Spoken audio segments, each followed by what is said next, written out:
जय हिंद दोस्तों, welcome back तारमीवा YouTube channel. आज की क्लास आप सभी के लिए मोस्ट इंपॉर्टेंट रहने वाली है। आज हम जनरल साइंस के टॉप 25 मिक्सिंग प्रश्नों का टेस्ट लगाएंगे जो कि आपके आर्मी के सभी ट्रेड के लिए मोस्ट इंपॉर्टेंट रहने वाले हैं।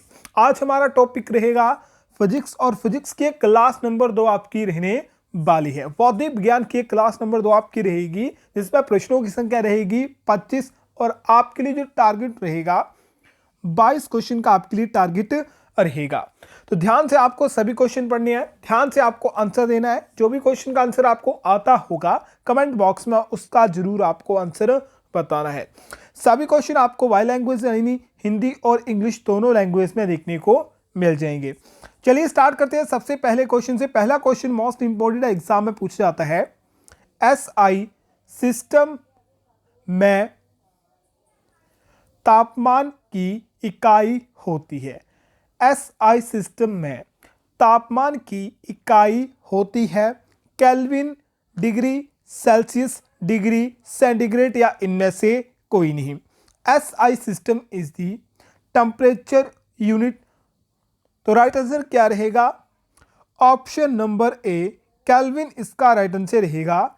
जो केल्विन होती है एसआई पद्धति में, ठीक है, एसआई पद्धति में तापमान जो टेम्परेचर होता है उसकी यूनिट आपकी होती है।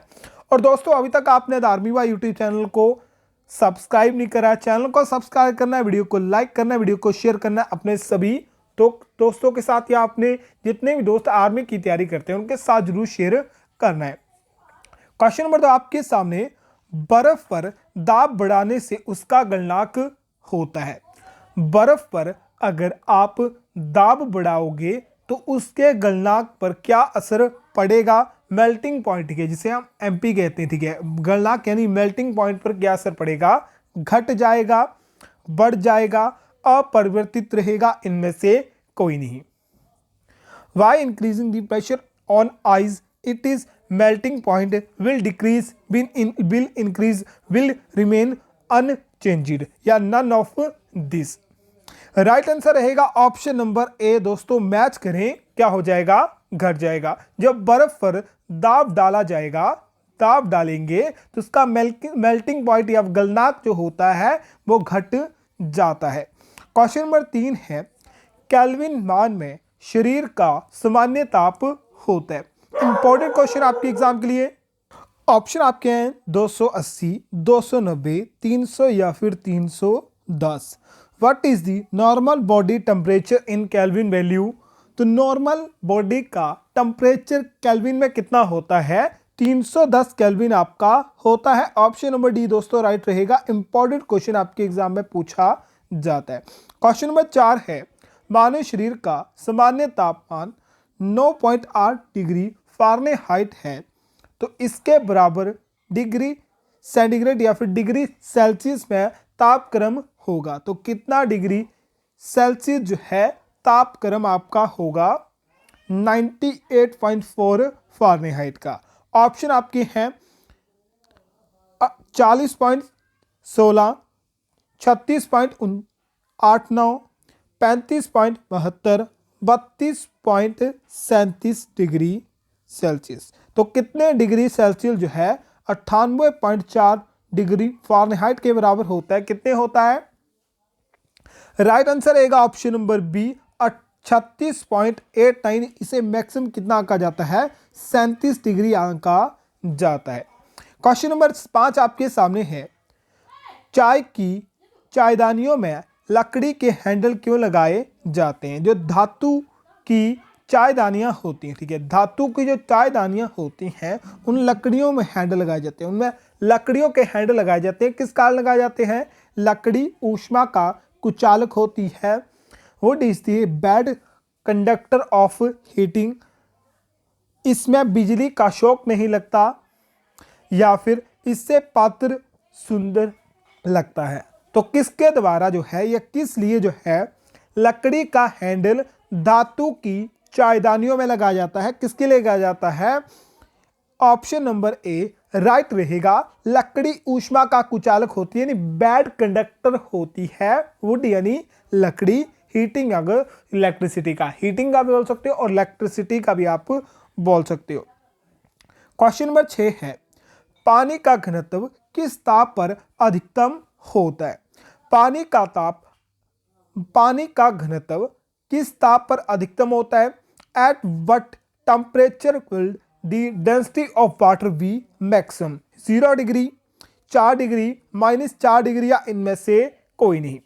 राइट आंसर क्या रहेगा? राइट आंसर रहेगा -4 डिग्री पर जो होता है पानी का घनत्व अधिकतम यानी मैक्सिमम आपका होता है डेंसिटी। क्वेश्चन नंबर 7 है, ध्वनि तरंगों की प्रकृति होती है। ध्वनि तरंगों की प्रकृति कैसी होती है? अनुप्रस्थ, अनुदैर्घ्य, विद्युत चुम्बकीय या फिर इनमें से कोई नहीं। What is the nature of sound wave? जो साउंड वेव यानी ध्वनि तरंगे होती हैं उनकी नेचुरल यानी प्रकृति जो होती है किस प्रकार की होती है? अनुदैर्घ्य होती है, यानी ऑप्शन नंबर कौन सा? ऑप्शन नंबर बी इसका राइट आंसर रहेगा। अनुदैर्घ्य होती है ध्वनि तरंगों की प्रकृति। क्वेश्चन नंबर 8 है, अवश्रव्य तरंगों की आवृत्ति होती है। अवश्रव्य तरंगों की आवृत्ति जो होती है वो कैसी होती है? 20 हर्ट्ज से कम यानी लेस देन 20 हर्ट्ज, 20 हर्ट्ज से अधिक, 20,000 हर्ट्ज से अधिक या फिर इनमें से कोई नहीं। यानी 20 से कम, 20 से अधिक या फिर 20,000 से अधिक होती है श्रव्य तरंगों की आवृत्ति। तो कैसी होती है? श्रव्य तरंगी जो होती है ये 20 हर्ट्ज से कम वाली ध्वनि को कहा जाता है। ठीक है, किन्हें कहा जाता है? 20 हर्ट्ज से कम वाली आवृत्ति को अवश्रव्य तरंगे कहा जाता है। क्वेश्चन नंबर 9 है, पराश्रव्य तरंगों में ध्वनि तरंगे हैं जिनकी आवृत्ति होती है। पराश्रव्य तरंगे वे तरंगे होती हैं जिनकी आवृत्ति कितनी होती है? 20 से कम होती है, 20 से अधिक होती है, 20,000 से अधिक होती है, इनमें से कोई नहीं। राइट आंसर क्या रहेगा? राइट आंसर रहेगा ऑप्शन नंबर सी, 20,000 हर्ट्ज से अधिक की ध्वनि को क्या कहा जाता है? पराश्रव्य तरंगे कहा जाता है, अल्ट्रासोनिक वेव कहा जाता है। क्वेश्चन नंबर 10 है, ध्वनि का तारतम्य किस पर निर्भर करता है? ध्वनि का तारतम्य किस पर निर्भर करता है? आवृत्ति पर, तीव्रता पर, वेग पर या फिर आयतन? तो किस पर निर्भर करता है? आवृत्ति पर। ठीक है, आवृत्ति पर निर्भर यानी फ्रीक्वेंसी पर डिपेंड करता है ध्वनि का तारतम्य। क्वेश्चन नंबर 11, किसी औसत व्यक्ति के लिए ध्वनि की श्रव्य सीमा कितनी होती है? यानी किसी भी नॉर्मल आदमी के लिए जो ध्वनि की श्रव्य सीमा होती है वो कितनी होती है? 2 हर्ट्ज से 20,000 हर्ट्ज, 20 हर्ट्ज से 2,000 हर्ट्ज, 20 हर्ट्ज से 20,000 हर्ट्ज या इनमें से कोई नहीं। तो नॉर्मल व्यक्ति होगा उसके लिए ध्वनि श्रव्य जो होती है वो कितनी होती है? 20 से 20,000 हर्ट्ज होती है, ये सीमा होती है। क्वेश्चन नंबर 12 है, ध्वनि की आवृत्ति, तरंगदैर्घ्य और चाल के बीच क्या संबंध होता है? आवृत्ति को क्या लिखा जाता है? अब थोड़ा सा नोट कर ले। ठीक है, आवृत्ति को इस तरह डिनोट किया जाता है। ठीक है, अभी प्रकार से, फिर आपकी तरंगदैर्घ्य आता है, तरंगदैर्घ्य को कुछ इस तरह से, ठीक है, इस तरह से डिनोट किया जाता है। फिर आपका आता है चाल। तो चाल जो होती है इसे किस तरह डिनोट किया जाता है? चाल को किया जाता है अजीब से अभी बना के। ठीक है, माफ करें, इसे कुछ इस तरह से डिनोट किया जाता है। ठीक है, ये अभी टाइप होता है, ये अजीब सा इस तरह मुड़ा होता है। ठीक है, इस तरह डिनोट किया जाता है। तो इनमें क्या संबंध होता है? तो याद रखें ऑप्शन नंबर ए राइट रहेगा। आवृत्ति इक्वल टू तरंगदैर्घ्य बटा चाल, frequency equal to wavelength upon speed. ठीक है, अपॉन स्पीड आएगा। ठीक है, यानी स्पीड आपकी नीचे होगी। ये जो होता है ध्वनि की संबंध होता है, ये ध्वनि से संबंधित होती है। आवृत्ति, तरंगदैर्घ्य, चाल, इनमें ये आपका कॉमन या फिर कह सकते हैं इनका सूत्र ये होता है। क्वेश्चन नंबर 13 है, निम्न द्रव्य में से ध्वनि सबसे तेज यात्रा करेगी? निम्नलिखित में से किस में ध्वनि सबसे तेज यात्रा करेगी? तेल में, वायु में, निर्वात में या फिर जल में। जल्दी बताइए राइट आंसर क्या रहेगा, किसमें जो है आपकी सबसे तेज क्या करेगी, यात्रा करेगी। तो इसमें आप जो है कौन सा टिक लगाओगे, तो ऑप्शन नंबर ए यहां थोड़ा सा सही कर लें, यहां पर आएगा स्टील, और ऑप्शन नंबर क्या रहेगा, ऑप्शन नंबर ए ही इसका राइट आंसर रहेगा। स्टील जो होती है सबसे अधिक क्या होती है, ध्वनि का सोर्स होता है। नेक्स्ट क्वेश्चन है, वायु में ध्वनि का वेग लगभग होता है। वायु में ध्वनि का वेग लगभग कितना होता है, 330 मीटर पर सेकंड, 320 मीटर पर सेकंड, 100 मीटर पर सेकंड, 400 मीटर पर सेकंड। राइट आंसर रहेगा ऑप्शन नंबर ए, 330 मीटर पर सेकंड जो होता है वायु में ध्वनि का वेग होता है। कहीं कभी 332 आपको देखने को मिलता है। क्वेश्चन नंबर 14 है, वायु में ध्वनि का वेग डैश होता है। वायु में ध्वनि का वेग तापमान के बढ़ने से घटता है, तापमान के घटने से बढ़ता है, तापमान पर आश्रित नहीं रहता, तापमान के घटने से घटता है।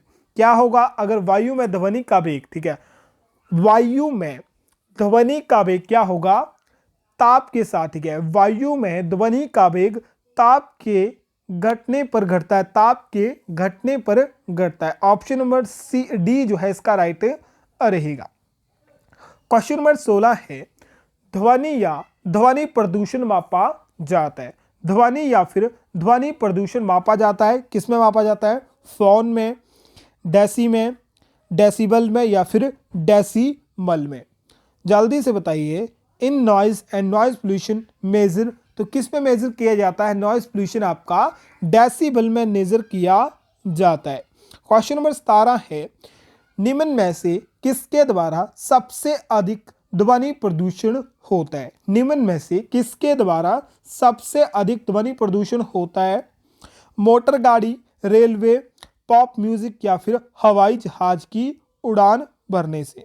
तो सबसे पहले इसका राइट आंसर रहेगा option number D. Option number D इसका राइट आंसर रहेगा, क्योंकि वायु के या हवाई जहाज जो होते हैं उनकी उड़ान भरते समय, ठीक है, उड़ान भरते समय जो है जो प्रदूषण होता है, वायु प्रदूषण सबसे अधिक होता है। क्वेश्चन नंबर 18 है, डेसिबल का प्रयोग निम्नलिखित में से किसके मापने के लिए किया जाता है।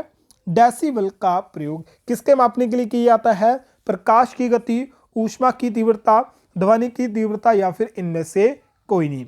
Decibel is used to measure which of the following, तो किसके लिए, ध्वनि की तीव्रता मापने के लिए जो है साउंड डेंसिटी, ठीक है, साउंड इंडस्ट्री मापने के लिए डेसिबल का प्रयोग किया जाता है। क्वेश्चन नंबर 29 है, माफ करें 19 है, रेडार की कार्य प्रणाली निम्न सिद्धांत पर कार्य करती है। अब रेडार से क्वेश्चन आपका पूछा गया था, रेडार की फुल फॉर्म क्या होती है, कमेंट बॉक्स में आपको बतानी है, जो कि आपके हाल ही के एग्जाम में पूछी गई थी। और रेडार जो है किसके मापने के काम आता है, रेडियो तरंगों का आवर्तन, रेडियो तरंगों का परावर्तन, डॉपलर प्रभाव या फिर रमन प्रभाव पर। जो रेडार होता है ये किस सिद्धांत पर आधारित आपका होता है, तो राइट आंसर रहेगा ऑप्शन नंबर बी, रेडियो तरंगों का परावर्तन। रेडियो तरंगों का परावर्तन जो है reflection of radio wave, option number B right रहेगा। क्वेश्चन नंबर 20 है, सोनार अधिकांशता प्रयोग में लाया जाता है। सोनार अधिकांशता किस में प्रयोग लाया जाता है, अंतरिक्ष यात्रियों द्वारा, डॉक्टरों द्वारा, इंजीनियरों द्वारा या फिर नौ चालकों द्वारा। तो किसके द्वारा सोनार प्रयोग किया जाता है, तो ये जो है नौ चालकों द्वारा प्रयोग किया जाता है। क्या देखने के लिए प्रयोग किया जाता है, कमेंट बॉक्स में आपको बता रहा है। क्वेश्चन नंबर 21 आपके सामने, डॉपलर प्रभाव संबंधित है। डॉपलर प्रभाव निम्नलिखित में से किससे संबंधित है, Doppler effect is related to ध्वनि से, जनसंख्या से, मनोविज्ञान से या इनमें से कोई नहीं। किससे संबंधित है, ध्वनि से आपका संबंधित है डॉपलर इफेक्ट। क्वेश्चन नंबर 22 है, इको साउंडिंग प्रयोग किया जाता है? इको साउंडिंग किसके लिए प्रयोग किया जाता है? ध्वनि में कंपन उत्पन्न करने के लिए, ध्वनि की आवृत्ति बढ़ाने के लिए, समंदर की गहराई मापने के लिए, उपभोक्ता में से कोई नहीं। तो किसके लिए इको साउंडिंग का प्रयोग किया जाता है? समुद्र की गहराई मापने के लिए जो है किसका प्रयोग? इको साउंडिंग का प्रयोग किया जाता है। याद रखते, क्वेश्चन पूछा जा सकता है आपके एग्जाम में। नेक्स्ट क्वेश्चन इंपॉर्टेंट है, एकॉस्टिक विज्ञान निम्न में से किससे संबंधित है? Acoustic science is related to which of the following? प्रकाश से संबंधित है, ध्वनि से संबंधित है, जलवायु से संबंधित है, या फिर धातु से संबंधित है? तो इकोस्टिक जो आपकी विज्ञान होता है किससे संबंधित होता है? ध्वनि से संबंधित आपका होता है। क्वेश्चन नंबर 24, मनुष्य के लिए मानव ध्वनि स्तर होता है। मनुष्य के लिए मानव ध्वनि स्तर होता है, the human noise level of human is 90 decibel, 60 decibel, 120 decibel, या फिर 400 डेसिबल। यानी एक मनुष्य के लिए कितनी डेसिबल की ध्वनि जो होती है वो सही मानी जाती है? कितनी? 60 डेसिबल की ध्वनि क्या होती है? सामान्य मानी जाती है, और इससे अधिक ध्वनि जो होती है हमारे कानों को हानि पहुंचाती है। क्वेश्चन नंबर 25 है, वायु के तापमान में परिवर्तन से ध्वनि का निम्नलिखित में से कौन सा गुण प्रभावित होगा? ठीक है, वायु के तापमान में परिवर्तन, अगर वायु के तापमान में परिवर्तित होगा तो ध्वनि पर क्या प्रभाव पड़ेगा? वायु के तापमान में परिवर्तन होगा तो ध्वनि पर क्या प्रभाव पड़ेगा? ध्वनि की आवृत्ति, ठीक है, ध्वनि की आवृत्ति का गुण प्रभावित होगा, यानी चेंज क्या होगा? आवृत्ति जो है इसकी चेंज होगी। चलिए जल्दी से बताइए 25 में से कितने क्वेश्चन आपके सही थे? और वीडियो पसंद आए तो वीडियो को लाइक, वीडियो को शेयर, चैनल को सब्सक्राइब भी करना है। बाकी मिलते हैं एक और शानदार वीडियो में, तब तक अपने ख्याल रखें, अपने घर वालों का ख्याल रखें। जय हिंद, जय भारत।